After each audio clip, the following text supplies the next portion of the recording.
कार्यक्रम के पूर्ण आयोजक हैं श्री विनोद कुमार, श्रीमती रंजना, डॉक्टर विशाल, डॉक्टर रेशु, डॉक्टर वर्षा, अभिषेक, विकास, विवान, रियाना, अबीद, अबीरा एवं समस्त कोयरा परिवार, बिलासपुर, छत्तीसगढ़। नमो वज्रायाणं नमो लोये शौरशाहूणं। पंच परमेष्टि भगवान की जय हो। आचार्य श्री गुरुवर कुंद कुंद महाराज की जय हो। आचार्य श्री गुरुवर विद्यासागर महाराज की जय हो। परम पूज्य निर्यापक मुनि श्री 108 सुधा सागर जी महाराज की जय हो। परम पूज्य निष्काम सागर जी महाराज की जय हो। उज्जैन से प्रीति जैन की जिज्ञासा है, पूज्य महाराज श्री के चरणों में त्रिवार नमोस्तु।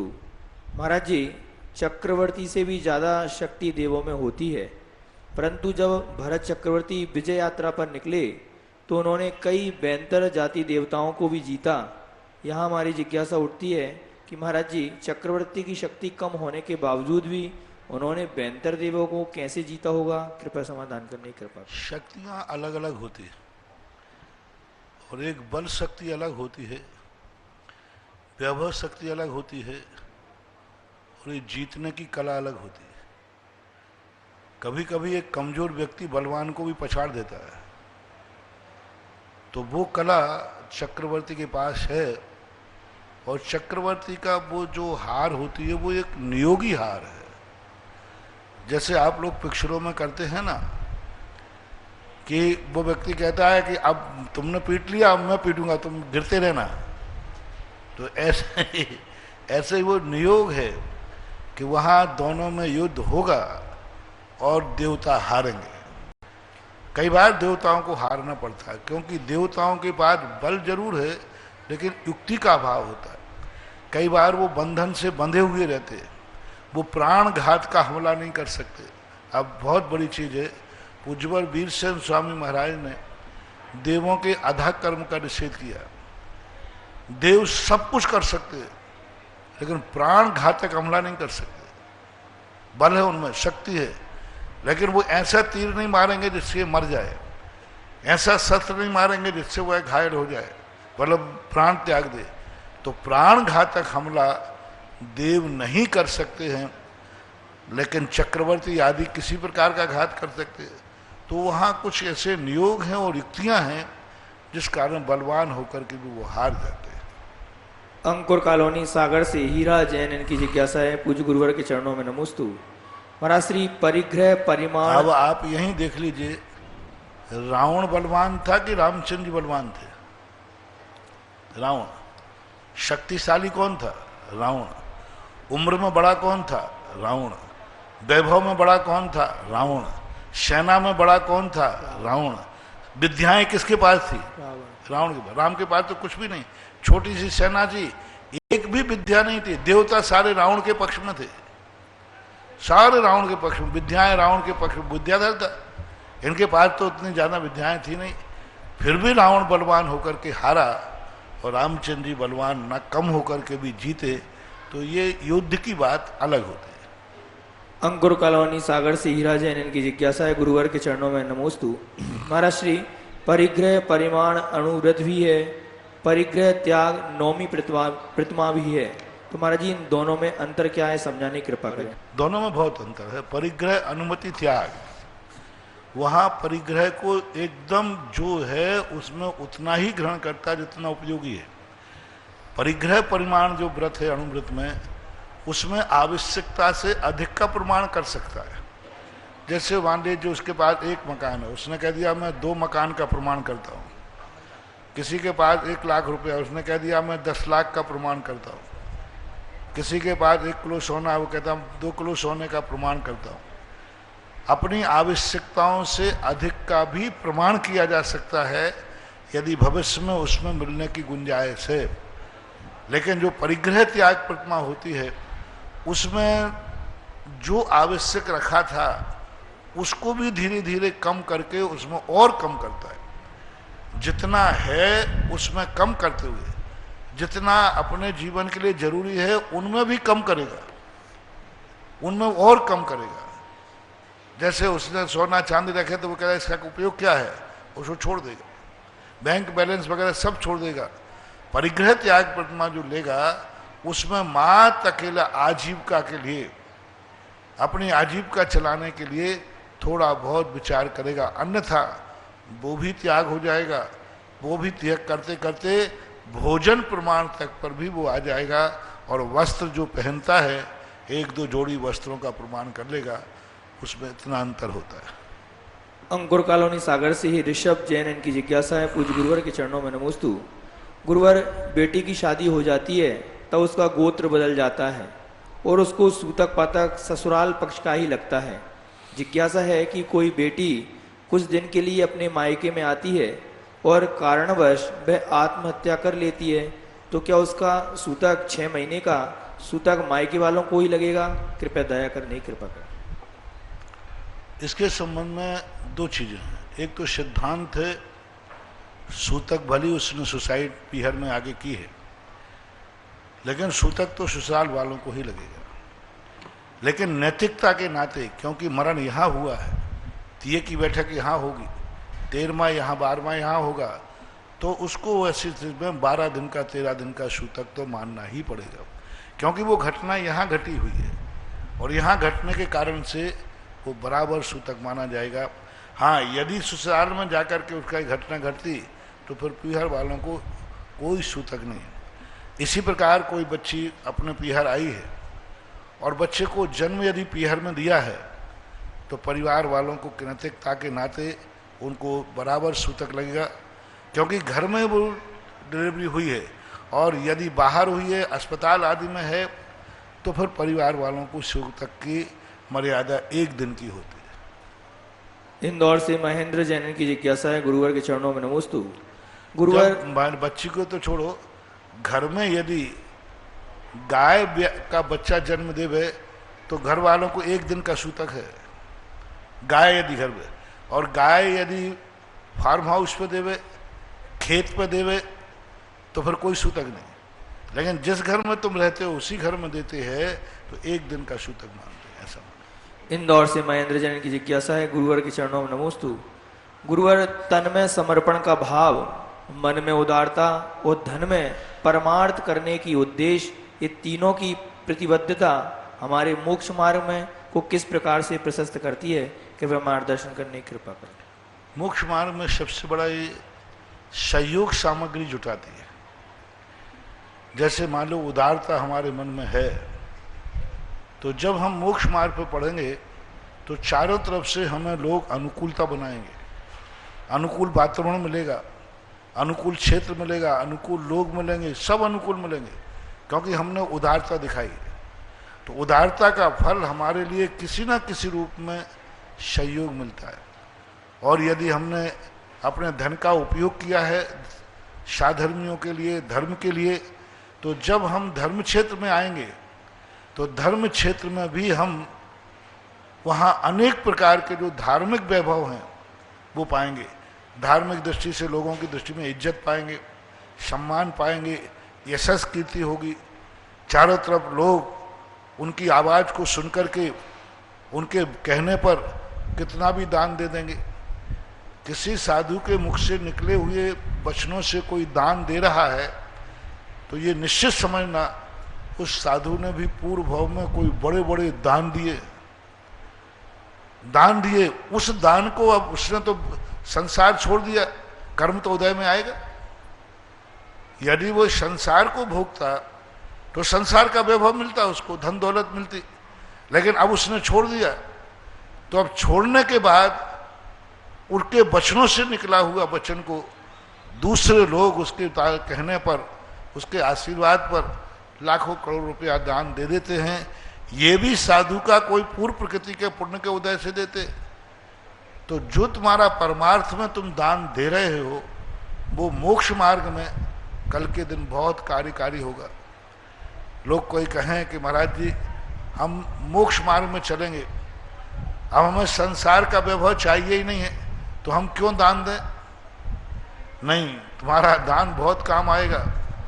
तुम्हारे दान का जब तुम्हारा पुण्य का उदय आएगा जब तुम मुनि आदि बनोगे उस समय तुम धर्म में दान का उपदेश दोगे और कहोगे कि फलाना तीर्थ क्षेत्र बनना है, यहाँ फलाना मंदिर बनेगा, तो लोग तुम्हारी एक आवाज पर अपने धन को पोटलियां खोल देंगे।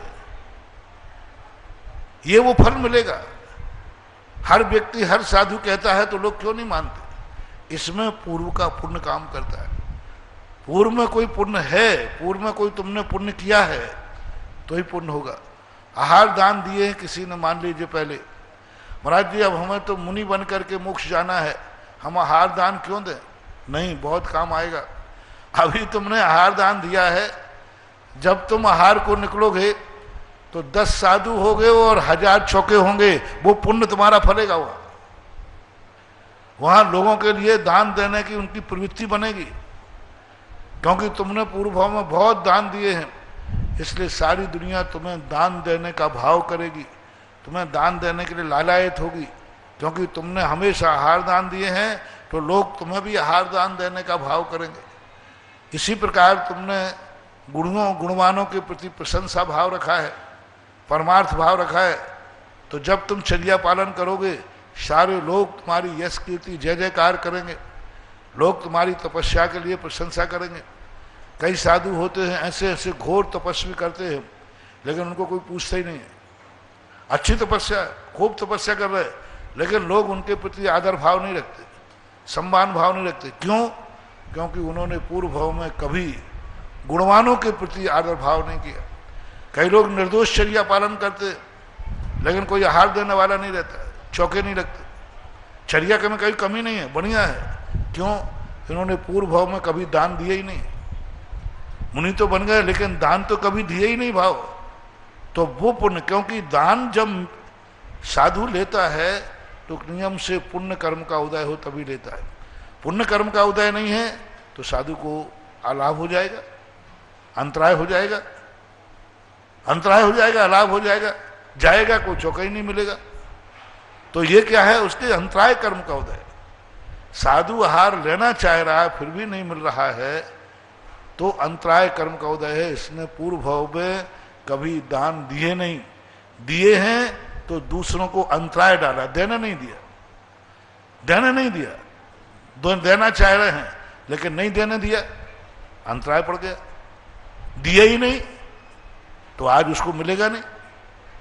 तो ये सारी चीजें मोक्ष मार्ग में भी बहुत कार्यकारी होती है। व्यवहार मोक्ष मार्ग में नियम से चारों तरफ से पुण्य चाहिए। आपको संसार गृहस्थी में जीने के लिए चारों तरफ से पुण्य चाहिए। यदि चारों तरफ से पुण्य नहीं हो तो एक दिन निकालना मुश्किल हो जाता है। 24 घंटे कोई ऐसी ये परेशानी आ गई, ये परेशानी आ गई, ये परेशानी, और समाधान का कोई रास्ता है नहीं। कई बार आप गृहस्थों को ऐसी परेशानी आ जाती हैं, चारों तरफ से परेशानी परेशानी, और समाधान कुछ मिल नहीं रहा। पुण्य चाहिए। साधुओं के जीवन में भी ऐसी घटनाएं घट जाती। कई बार किम कर्तव्य मूड हो जाते साधु, क्या करें, कहीं से समाधान नहीं मिल रहा है। क्यों? पुण्य प्रकृति का उदय नहीं है। इसलिए जो व्यवहारिक क्रियाएं कही गई हैं ये मात्र संसार में ही काम नहीं आती, परमार्थ में भी काम आती हैं।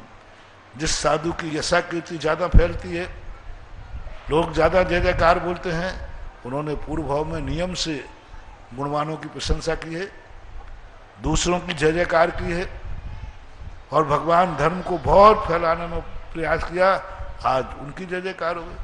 ये तो बीज है। व्यवहार में जो कुछ भी मिल रहा है वह कभी ना कभी तुमने बोया है तभी मिलता है, अन्यथा नहीं मिलता। रामगंज मंडी से शोभित जैन की जिज्ञासा है, गुरुवर के चरणों में नमोस्तु। महाराज श्री, पहले स्वर्ग से लेकर 16वें स्वर्ग तक शरीर की ऊंचाई, सुख, बल, वैभव आदि क्रम से बढ़ते चले जाते हैं, तो फिर सौतरम इंद्र तो स्वर्ग में सबसे बड़ा इंद्र होता है, तो फिर इसका स्थान पहले स्वर्ग में क्यों रखा गया है? उसे तो 16वें स्वर्ग में होना चाहिए था। कृपया समाधान करने के लिए। नियोग होता है। वर्कर आदमी सबसे बड़ा नहीं होगा। यदि वो बड़ा हो जाए तो वर्कर कैसे? राष्ट्रपति बड़ा है कि प्रधानमंत्री? राष्ट्रपति। लेकिन वर्कर कौन है? प्रधानमंत्री। सारी दुनिया के काम कौन करता? प्रधानमंत्री। उसको नीचे रखा जाता है। तो स्वधर्मेंद्र ऊपर चला जाता तो फिर वो नीचे की व्यवस्था बनाना मुश्किल था उसको। इसलिए हो सकता है कि वे सारी व्यवस्थाओं को देखकर, क्योंकि परान्मुखी होना शुक्ल में श्या में संभव नहीं है। जैसे जैसे शुक्ल एशिया होती जाती है तैसे व्यक्ति दुनिया से बेफिक्र होता जाता है, उसे कुछ को पड़ी नहीं रहती। शुक्ल एशिया में लीन कुछ नहीं पड़ी रहती, कहाँ दुनिया में क्या हो रहा है उसे कोई लेना देना नहीं, वो तो अपने आप में संतोष रहता है। दूसरों के कल्याण करने के लिए तेजोलेस्या चाहिए, अशुभ लेस्या वाला करेगा नहीं और शुभ लेस्या वाले को भाव आएगा नहीं। शुक्ल लेस्या वाले को, अशुभ लेस्या वाला कहेगा दुनिया मरती है मरे मुझे क्या लेना देना, और शुक्ल लेस्या वाले को कहे बोले मैं क्या कर सकता हूँ, शांत रहेगा वो, उसको दूसरों के प्रति भाव आएगा ही नहीं। तेजोलेस्या एक ऐसी पीतलेस्या है, पीतलेस्या में व्यक्ति दूसरों के लिए कुछ भी कर सकता है। जब जब व्यक्ति प्रवचन देता है, आशीर्वाद देता है, दूसरों के कल्याण की बात सोचता है, तब तब नियम से तेजोलेस्या ही समझना। पद्मलेस्या वाले बहुत कम, उनको कोई भाव नहीं आता, आशीर्वाद देने का भी भाव नहीं आता, बुरा करने का भाव भी नहीं। वो कहते ठीक है शांत है क्या लेना। तेजोलेस्या वाला में कर्तृत्व बुद्धि होती है, कर्तृत्व यानी कर्तापन की नहीं, मेरा बस चले तो मैं इसको सुखी कर दूं, मैं इसको बचा लूं, इसका कल्याण हो जाए, इसका दुख दूर करूं, कैसे क्या करूं। ये जो परिणाम है तेजोलेस्या के परिणाम, परोपकारी परिणाम, व्यवस्था राज्य करने का परिणाम, हुकूमत करने का परिणाम, व्यवस्थाएं करने का परिणाम, भगवान के पंचकल्याणकारी मनाने का परिणाम, ये सब तेजोलेस्या में होता है। भगवान की भक्ति तेजोलेस्या में सबसे अच्छी होती है। शुक्लेस्या में भक्ति नहीं होती, शांति, दर्शन होता है, पर भगवान का दर्शन कर रहा हूं। जब परम शुक्लेस्या में जीव होता है तो फिर भगवान को साक्षी बना लेता है, भगवान धन्य है। और तेजोलेस्या वाला गुणानुवाद ऐसा करता है कि वो गुणानुवाद करते करते थकते ही नहीं। तेजोलेस्या तो तेजोलेस्या के कुछ गुण ऐसे हैं जो पहले स्वर का स्वधर्मेंद्र को बहुत सारे कार्य करना, पंचकल्याण करना, पूरी व्यवस्थाएं करना, तो ये तेजोलेस्या में ही संभव है। संभवतः इस कारण से उनका पहले स्वर्ग में तेजोलेस्या का स्थान रखा गया। बलहोत्रा से महेंद्र जैन की जिज्ञासा है, पूज्य महाराज श्री के चरणों में त्रिवान नमोस्तु। महाराज श्री मेरी जिज्ञासा है कि हमारी वेदी में 5 भगवान जी विराजमान हैं, लेकिन हमारी मंदिर जी में शिखर नहीं है, तो क्या मंदिर जी में शिखर होना आवश्यक है क्या? कृपया समाधान करना। मंदिर जी में शिखर होना, शिखर के संबंध में अनेक प्रकार की चर्चा होती है। मंदिर और चैत्यालय, आगम में तो शिखर युक्त पूर्ण मंदिर तो वही कहा गया, क्योंकि मंदिर के 8 अंग होते हैं, जैसे अपने शरीर के 8 अंग होते हैं, ऐसा मंदिर के 8 अंगों में शिखर एक अंग है, गर्भालय एक अंग है, मंडप एक अंग है, कौली एक अंग है, शाल एक अंग है। तो इस प्रकार के अंग होते हैं। गर्भालय के भी 5 भाग होते हैं। कौन से भाग में भगवान बैठना चाहिए वो सारा का सारा विस्तार प्रतिष्ठा पाठों में सब में लिखा हुआ है। लेकिन जो अब वर्तमान की रूढ़ी परंपरा में ऐसा चल रहा है कि जिसमें शिखर नहीं है वो चैत्यालय है, और जिसमें शिखर है वो मंदिर कहलाता है। लेकिन आगम में ऐसा नहीं है। अकृत्रिम चैत्यालयों को भी चैत्यालय कहा, शिखरबंद को भी चैत्यालय कहा। हमारे शास्त्रों में मंदिर शब्द का प्रयोग कम आया, चैत्यालय ज्यादा आया। मंदिर भक्ति नहीं लिखी, चैत्यालय भक्ति लिखी, चैत्य के साथ में चैत्यालय। तो वर्तमान परंपरा में यदि शिखर नहीं बनाते हैं तो एक सामान्य चैत्यालय की है, परिस्थिति के अनुसार देख लेना चाहिए। यदि आजू बाजू में बनाने में लोगों को नुकसान है, लोग नहीं बनाने दे रहे हैं, या तुम नहीं बना पा रहे हो, तो कोई बड़ा दोष नहीं है। इसको महान दोष नहीं मानना चाहिए, लेकिन कमी तो मानी जा सकती है। अमरपाटन से राजीव जैन की जिज्ञासा है, पूज्य मेरे आराध्य गुरुदेव के चरणों में कोटि कोटि नमन। महाराज श्री 9वें गुण स्थान में वेदों का अभाव हो चुका है, उपसम श्रेणी में चढ़ने वालों के वेदों का अभाव किस प्रकार से मानना चाहिए? कृपया समाधान करने की कृपा करें। उनके उपशम श्रेणी वालों के वेदों का अभाव नहीं होता, वेदों का उपशम होता है। जो मोहिनी कर्म हमने एक बार कहा था कि एक कर्म ऐसा है मोहिनी कर्म जिसमें उपशम होता है, बाकी और कर्मों में क्षय उपशम भी है, किसी कर्म में क्षय भी है, लेकिन मोहिनी कर्म ऐसा है जिसमें उपशम होता है, दर्शन मोहिनी और चारित्र मोहिनी। तो चारित्र मोहिनी के जो उपशम श्रेणी चढ़ते हैं सभी कसाएं उपशमित हो जाती है। एक अंतर मुहूर्त के लिए जब तक वो 11वें गुण स्थान में गया है तब तक सभी कसाएं, सभी वेद एक अंतर मुहूर्त के लिए उपशमित होगी। जैसे ही लौट के आएगा वो उपशमित चीज पुनः उदय में आ जाएगी, उस समय उनका उदय रुक जाएगा। एक अंतर मुहूर्त को 9वें गुण स्थान में उपशम श्रेणी वाले का सारी कसाएं, सारे वेद अनुदय को प्राप्त हो गए, अब वे उदय में नहीं है। एक अंतर मुहूर्त के लिए उसकी प्रक्रिया बहुत बड़ी प्रक्रिया है। कौन से परिणामों से क्रोध को उपशमित करता है, कौन से परिणामों को वेदों को उपशमित करता है, उसका एक एक कार्य है और उपशमित करके और आगे बढ़ता है, ऐसा मानते। सिरौन से श्रीमती सारिका जैन, इनकी जिज्ञासा है, गुरुवर के चरणों में नमोस्तु। गुरुवर, मेरी जिज्ञासा है कि बाल मरण, बाल बाल मरण, बाल मरण, बाल पंडित मरण, पंडित मरण, पंडित पंडित मरण, ये 5 मरण होते हैं, तो गृहस्थ व प्रतिमाधारी को कौन सा मरण हो सकता है और पंडित पंडित मरण किसका होता है? कृपया समाधान करने की कृपा। पूज्यवर शिवकोटि महाराज ने भगवती आराधना के अंदर इन मरणों का वर्णन किया। उन्होंने मिथ्या दृष्टि का मरण बाल बाल मरण किया और अविरत सम्यक दृष्टि जो चौथे गुण स्थान वर्ती हैं इनका बाल मरण कहा, बालक मरण कहा, क्योंकि ये असंयम के साथ मर रहे। और जो प्रतिमाधारी हैं उनका मरण कहा बाल पंडित मरण। बाल पंडित इसलिए कहा कि अभी एक देश हिंसा का त्याग किया है, एक देश झूठ त्याग किया, एक देश उन्होंने व्रतों को अंगीकार किया, तो एक देश जितना त्याग कर दिया उतने वो पंडित हैं, और जितना अभी त्याग नहीं हुआ वो बालक है, उसको बाल पंडित की संज्ञा दी। मुनि महाराज का सर्वरूप से त्याग होने से, महाव्रत होने से पंडित मरण कहा। और केवली भगवान जो जब निर्माण को प्राप्त होते हैं उस निर्माण को उन्होंने पंडित पंडित मरण कहा। इसलिए प्रतिमाधारी का बाल पंडित मरण और अविरत सम्य दृष्टि का बाल मरण, ऐसी व्यवस्था, ये कथन वहाँ भगवती आराधना में आया है। हमारे मन में उत्पन्न हो रही जिज्ञासाओं का आगमोक्त दृष्टि से व तार्किक दृष्टि से समाधान करने वाले संत शिरोमणि आचार्य भगवंत गुरुवर विद्यासागर जी महाराज के परम प्रभावक शिष्य जगत पूज्य पिता तुल्य गुरुवर मुनिपुंगव सुधा सागर जी महाराज के चरणों में देखने वाले, सुनने वाले और यहाँ उपस्थित सभी भक्तजनों की ओर से पूज्य गुरुदेव के चरणों में बारंबार नमोस्तु नमोस्तु नमोस्तु।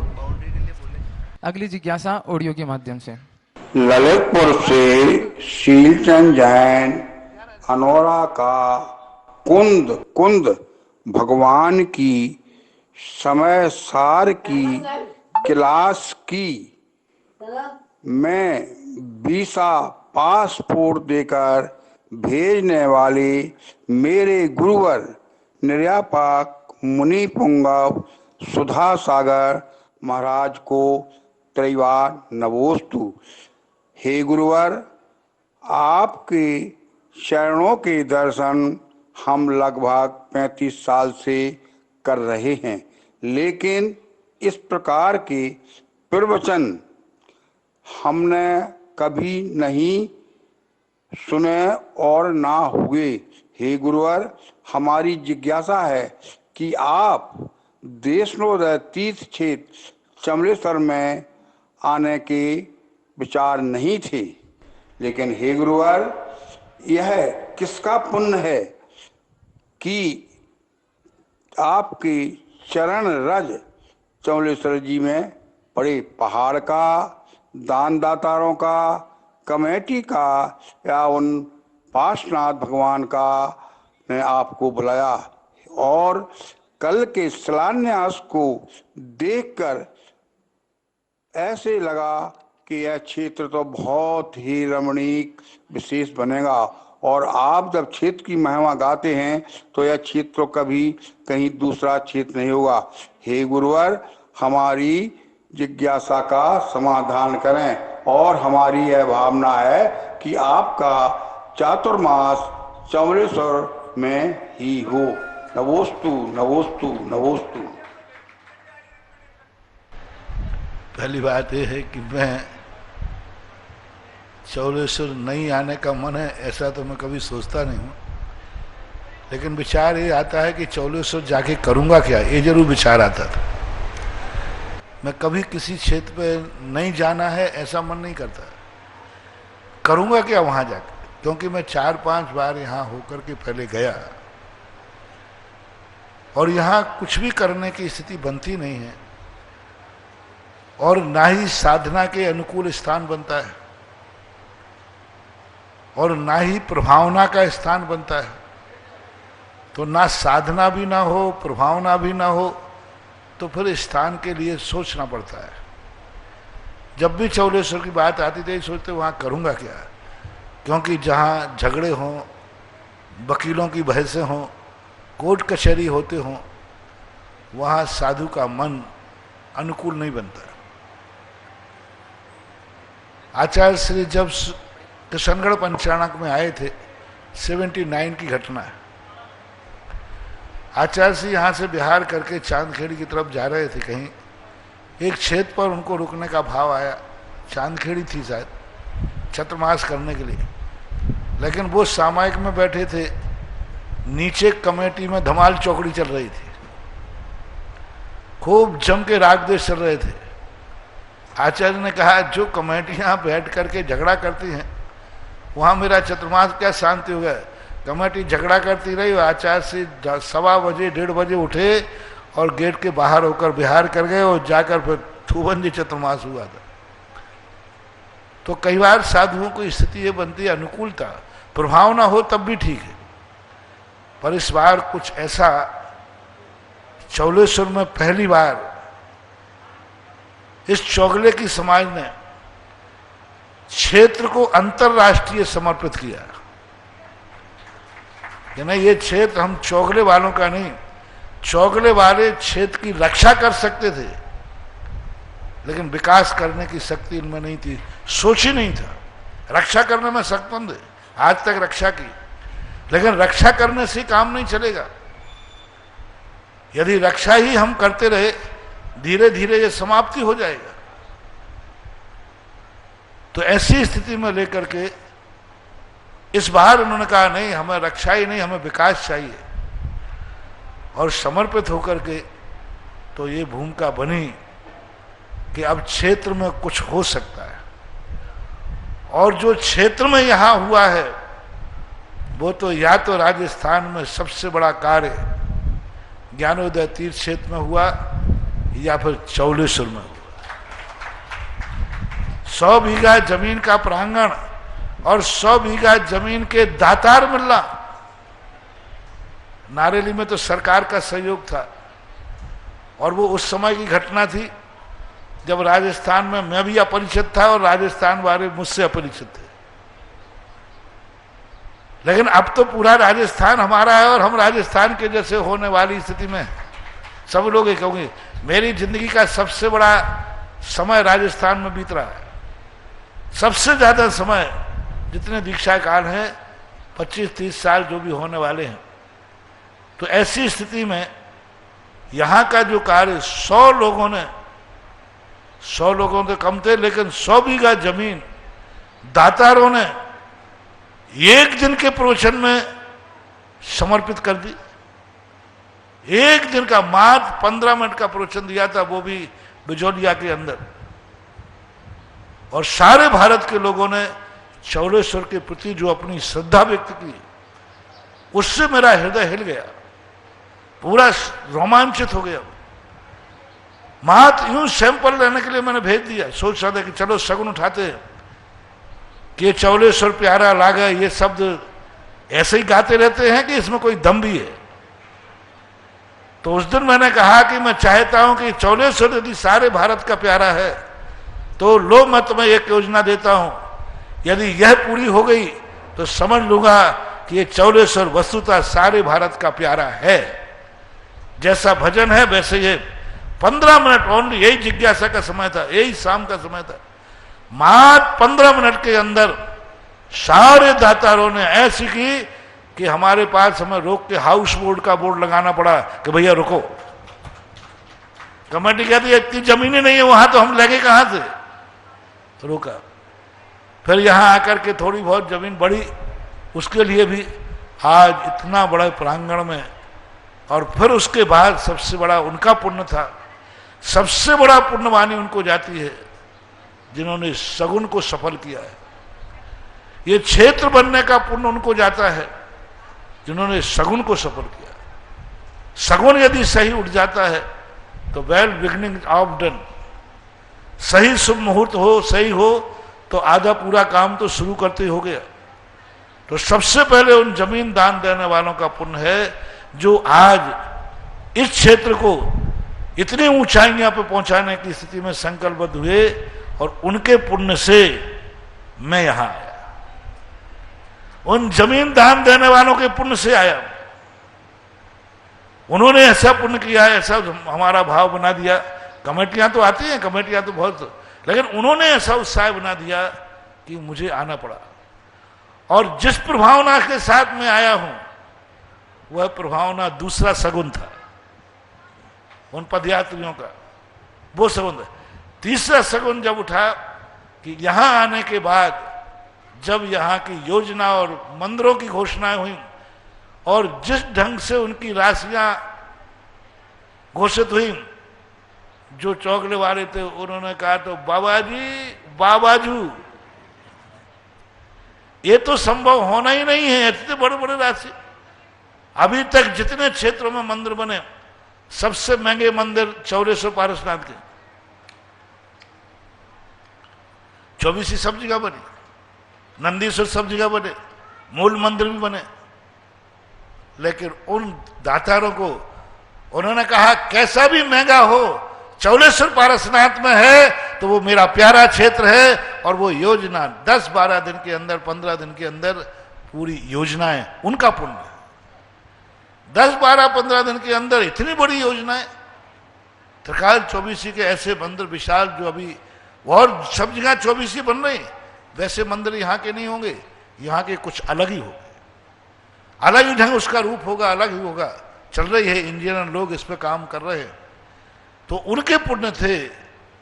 तो भगी भागन वश जोगी वशाय, साधु भाग्यवानों के पुण्य से नियम से वास करता है, और उसी कारण से सारी चीजें हो रही हैं। और चौलेश्वर का जो प्रभाव है वो तो पारसनाथ भगवान खुद ही कर गए थे। जिन पारसनाथ ने जिन क्षेत्र के लिए 21 दिन के लिए चयन रुकने के लिए चयन किया, मुझे तो कम से कम 2.5-3 महीने हो गए, तो मैं तो कुछ उनसे ज्यादा ही रुक गया हूं। अगली जिज्ञासा श्रीमती शांता जी पाटनी, किशनगढ़। तैयार रहेंगे श्रीमती सुशीला जी पाटनी, किशनगढ़। नमस्ते महाराज जी। महाराज जी, मेरी जिज्ञासा है कि कई बार कोई अपने जिस होदे पे होता है, जैसे एक छुल्लक जी या एलक जी होते हैं, लेकिन वो क्रियाएं है ना तो बिल्कुल मुनि जैसी करती हैं। उनके जो व्रत नियम है उनमें वो और भी बढ़ोतरी करते हैं, उनसे ज़्यादा वो करते हैं। और कोई ये होते हैं कि होते ऊपर की कैटेगरी में है, मतलब लेकिन नीचे के क्रियाएं करते हैं, व्रत नियमों में कमी कर देते हैं। तो क्या इनके बंध में और इनके सवर्ण निर्जरा में अंतर है क्या? बहुत अंतर है। ऊंची दुकान फीके पकवान, यदि ऊंचा पर लेकर के क्रियाएं नीची करते हैं तो उनकी तो निर्जरा ही नहीं है, बंध ही बंध है, बंध ही बंध है। और नीचे रह करके क्रियाओं में उत्कृष्टता करते हैं तो वो तो महान प्रशंसीय है। इसलिए तो कहा निर्मोह मोहनो मुने ग्रस्तो मोक्ष मार्गस्थो। यदि गृहस्थी में रह करके नीचे रह करके वो साधना ऊपर करता है, बहुत ऊंची करता है, तो बराबर वो प्रशंसनीय है, निर्जरा का पात्र बनता है। और ऊंचा बैठकर नीची क्रियाएं करता है तो उसको तो कुछ है ही नहीं, बंद ही नहीं होता, बंद ही बंद है, निर्जरा तो सवाल ही नहीं होती। इसलिए वो तो विशेषता रहेगी रहेगी।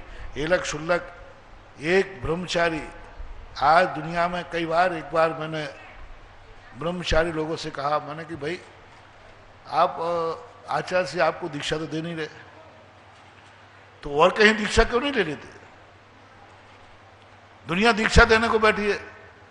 तो उन्होंने जो कहा था, बोले आचार्य श्री का शिष्य बनकर ब्रह्मचारी बनने में मैं श्रेष्ठ हूं, अन्य स्थानों में मुनि बनने की अपेक्षा। मैंने परीक्षा करे, अन्य स्थान पर मैं मुनि भी बन जाऊंगा तो मैं वो निर्जरा और वो नहीं कार्य नहीं कर पाऊंगा। यदि आचार्य श्री के चरणों में मैं ब्रह्मचारी बन के भी मर जाऊंगा तो भी मैं वो पालूंगा जो अन्यत्र मुनि बनकर भी नहीं पा पाऊंगा। तो देखो, क्योंकि उसमें विशुद्धि, उनके संस्कार, जो आचार्य से संस्कार देते हैं, जो उपदेश देते हैं, जो निरीह वृत्ति की तरफ संकेत देते हैं, वो नीचे पद पर ऊंचे पद की साधना कराते। अभी तो कुछ ब्रह्मचारी ठीक है, पहले संघ के जो ब्रह्मचारी होते थे वे पूरी की पूरी चर्या मुनिव्रत पालन करते थे। क्षुल्लक मुनिव्रत चर्या पूरी पालन करते थे, सारी चर्या। राजस्थान में जब पहले के संघ के साधु थे तो क्षुल्लकों के लिए, एलकों के लिए रात के मुनिराज कहा जाता था। यानी सभी जितने एलक क्षुल्लक थे रात में दिगंबर मुद्रा के साथ ही सामायिक ध्यान, शयन आदि करते थे। जयपुर के एक सज्जन यही बोलते थे क्षुल्लकों के लिए। और दिन में मात्र एक उपचार के कारण, पथ के कारण से लंगोट और दुपट्टे को धारण कर लेते थे। और ब्रह्मचारी लोग पूरी चर्या साधुओं की पालते थे, क्योंकि उनको साधु बनाना ही था। तो ये संस्कारों की बात है। कम से कम नीचा वाला व्यक्ति ऊंची चर्या पाले तो श्रेष्ठतम श्रेष्ठ ही है। नमस्ते महाराज। अगली जिज्ञासा श्रीमती सुशीला जी पाटनी किशनगढ़, तैयार रहेंगे अमोलक जी गोदा मांडलगढ़। नमस्ते महाराज श्री जी। महाराज जी, राग कितने प्रकार का होता है और श्रावकों धर्म में कैसे प्रवृत्ति करनी चाहिए? क्या राग तो कितने प्रकार का होता है? राग का तो जितनी वस्तुएं उतने प्रकार है। सिद्धांत भाषा में से 4 भागों में बांटा गया। अनंतानुबंधी राग, अप्रत्याख्यान राग, प्रत्याख्यान संजुलन राग, जिसे कहा गया है कि ऐसा राग जो कि डंबल के आकार का होता है। डंबल जैसे डंबल होता ना, वो ऐसा राग लग जाए, मर जाए लेकिन राग नहीं छूटे। क्रूडाइल के समान राग होता है, कृमि राग भी होता है, हरिद्रा के समान राग होता है, हल्दी के समान राग होता है। थोड़ा बहुत राग करेगा, थोड़ा धो दो, धूप में डाल दो, हल्दी उड़ जाती है। तो राग की गाढ़ता के संबंध में होता है। पदार्थ को जब देंगे तो जितने गेय हैं, जितने पदार्थ हैं, उतने प्रकार का राग होता है। फिर कषायों की अपेक्षा देते हैं प्रशस्त राग और अप्रशस्त राग। सांसारिक कार्यों के लिए जो राग किया जाता है वो अप्रशस्त राग कहलाता है, और परमार्थ के लिए जो राग किया जाता है देव से, साध से, गुरु से, धर्म से, व्रतों से, ये प्रशस्त राग कहलाता है। प्रशस्त राग जो है पुण्यानुबंधी पुण्य बांधता है, और अप्रशस्त राग में नियम से पाप का अनुबंध होता है। तो ऐसे राग के लिए विपक्षा के अनुसार भेद कर सकते हैं, किए जाते हैं। गुरुदेव, आपके आशीर्वाद से यहाँ 100 बीघा जमीन खरीदी गई और उसका बाउंड्री वॉल का कार्य प्रगति पर है। यह बाउंड्री वॉल लगभग 10 फीट ऊंची होकर कंगूरेदार खूबसूरत बनेगी। लोगों की भावना है कि हम भी इस बाउंड्री वॉल में कुछ दान दें, हमें क्या लाभ मिलेगा और कैसे इसको हम समर्पित। पहली बात तो बाउंड्री के लिए अपन ने जमीन में शामिल किया था, लेकिन हमारे आने के बाद जमीन इतनी महंगी हो गई कि बाउंड्री की पैसा भी जमीन में चला गया जी। मैं थोड़ा महंगा साधु हूं ना थोड़ा, तो उस कारण से पहले सोचा जब नहीं था तो ये लग रहा था कि उतने में ही बाउंड्री बन जाएगी, जमीन भी आ जाएगी। लेकिन आने के बाद कुछ परिस्थितियां ऐसी बनी कि महंगा का स्थिति बनना पड़ी। तो अब देखो, मैंने सन 95 में या 97 की घटना है, जब 300-400 बीघा की बाउंड्री बनने की बात आई नारेली के अंदर, तो मैंने उसका डिवाइडेशन किया। पहाड़ पर सीढ़ी बनना थी और बाउंड्री बनना थी, तो मैंने डिवाइडेशन किया कि बच्चों को अभी विकास करना है, बच्चों को अभी, जवानों को जो अनमेरिड हैं उनको अभी ऊंचाइयों पर पहुंचना है, तो वो तो सीढ़ी बनाएंगे, और महिलाओं को सदा सुरक्षा चाहिए है तो वो बाउंड्री बनाएंगे। इनमें ये लोग बैठे हैं दोनों ने, इन लोगों में बाउंड्री के पैसे इकट्ठे किए थे, किशनगढ़, अजमेर, सारे महिला मंडल हैं। मैंने कहा इसमें पुरुषों का पैसा नहीं लिया जाएगा, बच्चों का पैसा नहीं लिया जाएगा, महिलाएं खुद अपना पैसा देंगे। यदि महिलाएं खुद अपने खर्च में से, लोग कहें महाराज हम लोग कमाते थोड़ी, हम लोग कहाँ से देंगे, नहीं कमाते तो नहीं हो, लेकिन खर्च तो मिलता है, खर्च तो कुछ ना कुछ अपनी मर्जी से कुछ ना कुछ करते हो, उस खर्च में से दान देना है। तो यदि मेरे से आज प्रश्न उठाया है, ये प्रश्न बहुत पहले आ जाना चाहिए था, आज उठाया है, तो मेरी ये भावना है कि भारतवर्षीय, क्योंकि चौलेश्वर अब अंतरराष्ट्रीय क्षेत्र हो गया, भारतवर्षीय हो गया, तो 100 बीघा की जो बाउंड्री है ये भारत की ओनली महिलाएं बनाए। महिलाओं के लिए हमने 2 स्थान सोचे। एक तो बाउंड्री बनाते हैं, इनको क्यों महिलाओं को आप सोच रहे, क्योंकि महिला को सदा सुरक्षा चाहिए, बचपन में हो तो, जवानी में हो तो, बुढ़ापे में हो, क्योंकि वो बिना सुरक्षा के वो जिंदगी अपनी सुरक्षित नहीं कर पाते, सदा सुरक्षा चाहिए।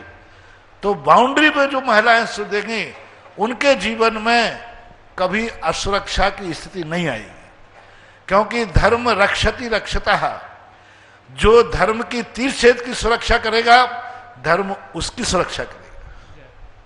जैसा भी मैंने एक दिन कहा था, जो बोगे वो मिलेगा।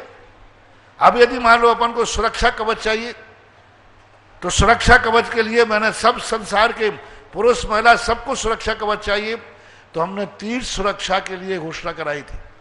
अभी मात्र बाउंड्री की है, तो बाउंड्री में जैसे बाउंड्री क्षेत्र सुरक्षित होता है, उसमें दान देने वाली महिलाओं की जिंदगी भी सुरक्षित होती है।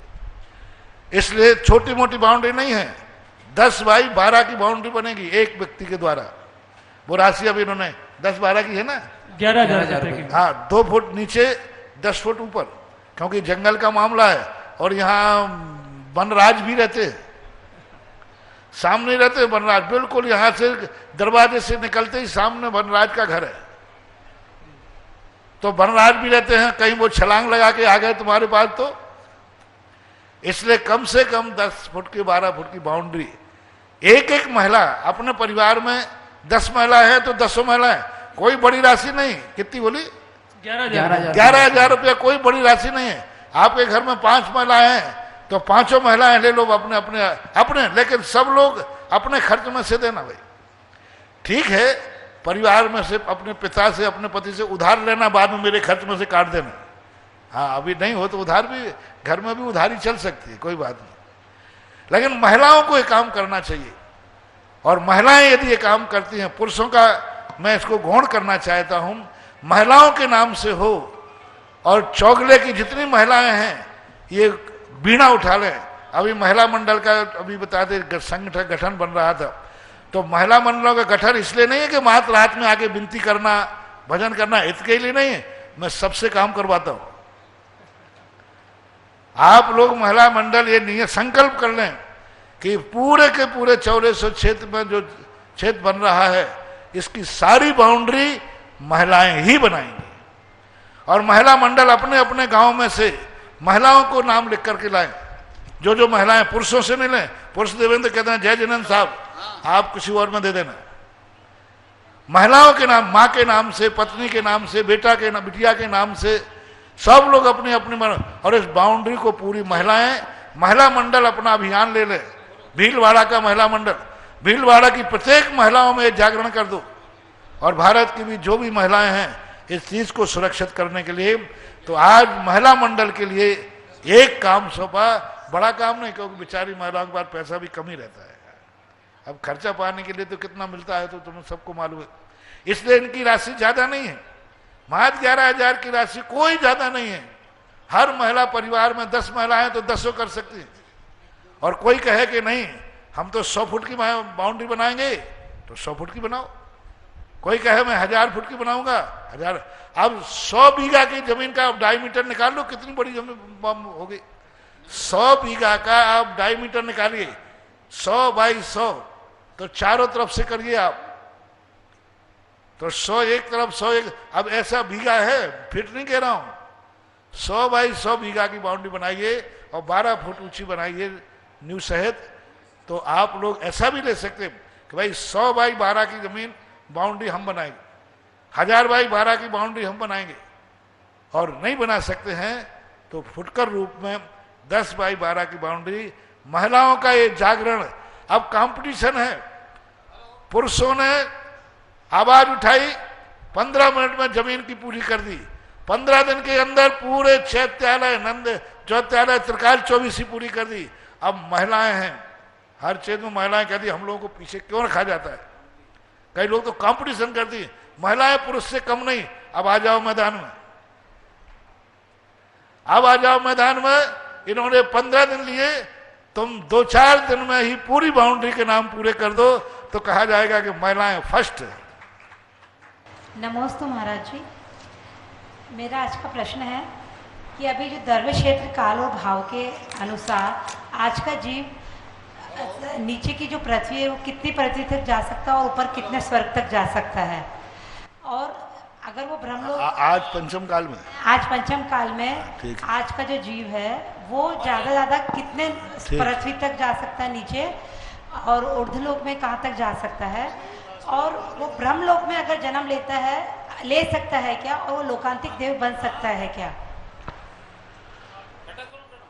इसके संबंध में सारे आगम के साथ हैं कि आज यदि कोई व्यक्ति नीचे जाएगा तो 6ठी पृथ्वी तक जा सकता है, समतल पृथ्वी तक नहीं जाएगा, मां 6ठी तक जा सकता है, और ऊपर स्वर्गों में जाएगा तो 16वें स्वर्ग तक जा सकता है।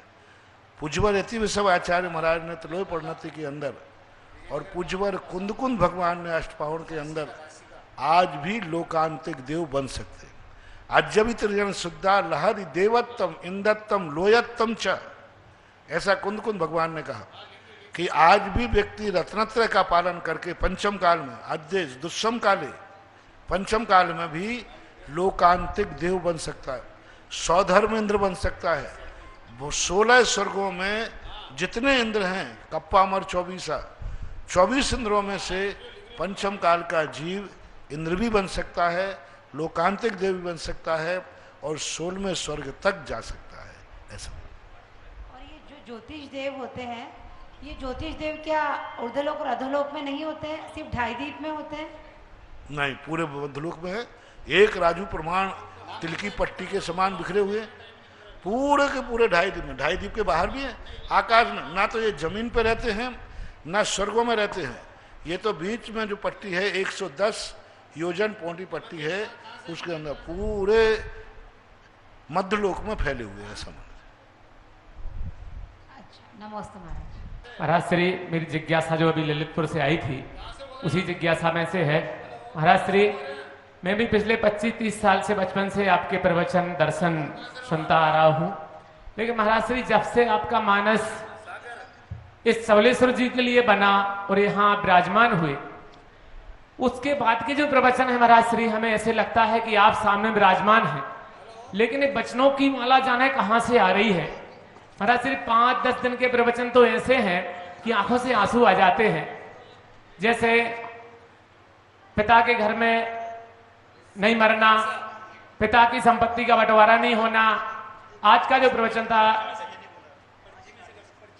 कि जो जो देखी बीत राग ने सो होसी बीरा रे, तो महाराज श्री ये जो न हमने कभी सुना, न कभी पढ़ा, न कभी देखा, लेकिन आपके मुखारबिंद से सुनकर के आंखों में आंसू आ जाते हैं। तो महाराज श्री क्या इस जमीन की बरगणाओं का प्रभाव है या आपकी यहाँ जो साधना है उसका चिंतन का प्रभाव है? कृपया। कोई भी कार्य होता है निमित्त और उपादान दोनों होते हैं। उपादान यदि जागरूक है तो निमित्त का प्रभाव पड़ता है, क्योंकि ये यहाँ निमित्त ही ऐसा है। यहाँ उन पारसनाथ की 21 दिन की दिव्य देशना की बरगणाएं फैली हुई है। 21 दिन तक 2.25 घंटे 3 बार दिव्य ध्वनि खिंचती है, कई बार 4 बार का उल्लेख मिलता है। 7.25 घंटे 3 बार खिलना कितना हो गया? करीबन 6-7 घंटे तक निरंतर 21 दिन तक किरणा विवरणाएं भी आज विद्यमान रहती हैं, उपस्थित। और ये 15 किलोमीटर का एरिया इस बात से प्रभावित था।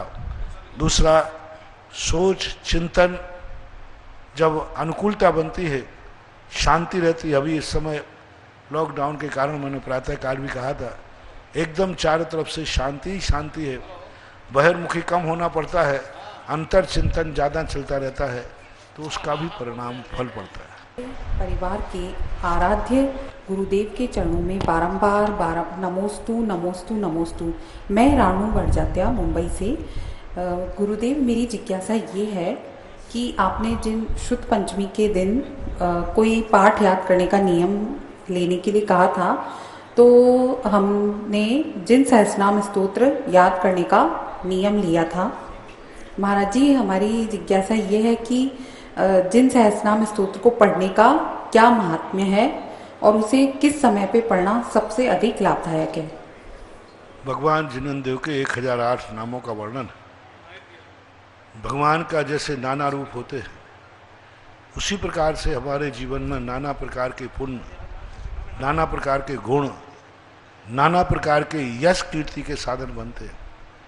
भक्ते सुंदर रूपम, भक्ति का जो रूप है, सुंदर का अर्थ मां शरीर से मतलब नहीं है, आचरण से सुंदर, मन से सुंदर, विचारों में सुंदर, यानी उनकी जो भी क्रियाएं होंगी चारों तरफ प्रशंसा के योग होंगे। उनके देखने से प्रशंसा होगी, उनके सुनने से प्रशंसा होगी।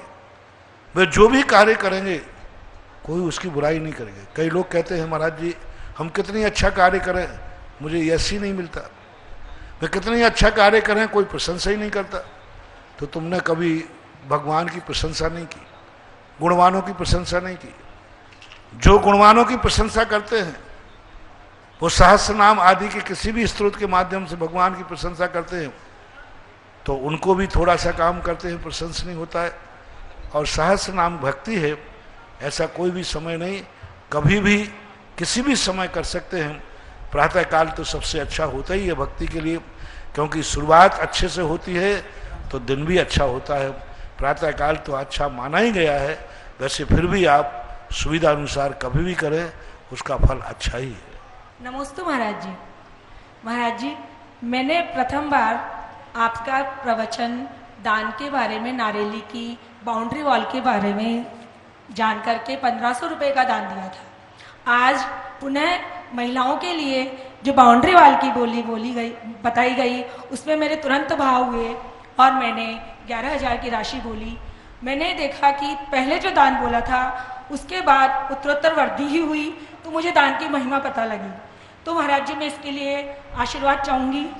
और महाराज श्री, मेरी यह जिज्ञासा है कि आज हम आवा के दर्शन करते हुए चौलेश्वर जी के हमने दर्शन किए, तो वहाँ पर सहस्त्रकूट जिनालय के हमने दर्शन किए। तो मैं ये जानना चाहती हूँ कि क्या सहस्त्रकूट जिनालय में 1008 से ज़्यादा जिनबिंब होते हैं? सहस्त्रकूट का नाम ही 1000 प्रतिमा, और यदि उसको विशेषता से देखा जाए तो हजारों प्रतिमाएं भी हो सकता है, क्योंकि संख्यावाचक शब्दों में एक वचन में भी बहुवचन छुपा रहता है। तो हजारों प्रतिमाएं, वैसे 1008 होती हैं, लेकिन यदि किसी कारण पर से 2, 4, 10 बढ़ती हैं तो ऐसा कोई उसमें दोष नहीं है। 1000 से ऊपर का नाम सहस्त्रकूट होता है, सीधी बात, उससे कम नहीं होना चाहिए, अधिक हो सकता है। नमस्ते। इस कार्यक्रम के पूर्ण आयोजक हैं श्री विनोद कुमार, श्रीमती रंजना, डॉक्टर विशाल, डॉक्टर रेशु, डॉक्टर वर्षा, अभिषेक, विकास, विवान, रियाना, अबीद, अबीरा एवं समस्त कोयरा परिवार, बिलासपुर, छत्तीसगढ़।